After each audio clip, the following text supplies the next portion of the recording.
Amfiteatre, Jardins de Joan Maragall.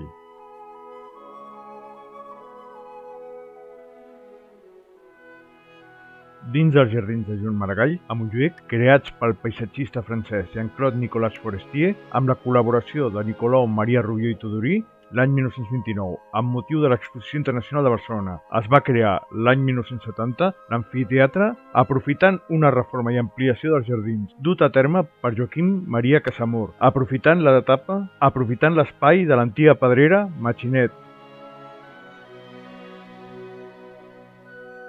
Dentro de los jardines de Joan Maragall, en Montjuïc, creados por el paisajista francés Jean-Claude Nicolas Forestier, con la colaboración de Nicolau Maria Rubió y Tudurí, en el año 1929, con motivo de la Exposición Internacional de Barcelona, se creó en 1970 el anfiteatro, aprovechando una reforma y ampliación llevada a cabo por Joaquim Maria Casamor, aprovechando el espacio de la antigua cantera Matxinet.